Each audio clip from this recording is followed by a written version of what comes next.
Legendary filmmaker Martin Scorsese's next movie is Killers of the Flower Moon, his first western, which is currently being filmed and which stars Leonardo DiCaprio, Robert De Niro and Jesse Plemons. The story follows a series of murders of rich Osage Indians in Oklahoma during the 1920s, an event dubbed the Reign of Terror. Just a quick video here today. As subscribers will know, I've been following this film for a while now, sharing new pictures and images from the film's shoot, like this still of Leonardo DiCaprio in character here. This film is costing around $200 million, and it looks like a lot of that money is going into the production design, with incredibly huge sets being constructed to recreate the time period and setting. They've brought in dirt to make the roads dusty and gritty, there's horses and vintage cars everywhere, there was even a train hauled in, as shown in a previous video. Check it out for more details and feel free to subscribe to the channel. In addition to the sets, we've also had our first look at some of the actors. There's been a few shots of DiCaprio released over the past few weeks, including this promotional still of him as Ernest Burkhart. We've also had a few glimpses at De Niro from afar too, but now I've got my hands on some newer images which give us a much better look at the two-time Oscar winner in what will be his 10th Martin Scorsese film and the only Scorsese-directed film which stars Leonardo DiCaprio and Robert De Niro. This was the first image we saw of De Niro a couple of weeks back. It reminded me quite strikingly of this image of the real-life character De Niro is playing in the film, William Hale. Hale is said to be the most despicable, evil character De Niro's ever played in a Scorsese film, and yes, I know he played Max Cady in Cape Fear. It's a different kind of evil here, but if it was a competition, I'd say William Hale definitely wins. For more information on this man, you can check out a video of mine called Who Was William Hale?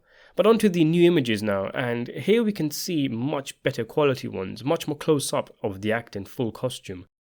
It's great just how much like the real-life character they've made De Niro look. There's a big gap in the actor's age and the character's age, but it looks like they're taking liberties here. And unlike Scorsese's previous film, The Irishman, De Niro doesn't have a physical role in this film. Here's another one here, and he looks solid.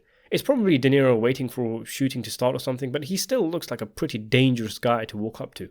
Saying that though, part of the character's charm is that, going off the book, I take it that De Niro's character is someone who's supposed to appear to be quite sweet, empathetic and with a lot of integrity, but underneath the surface is an absolute monster.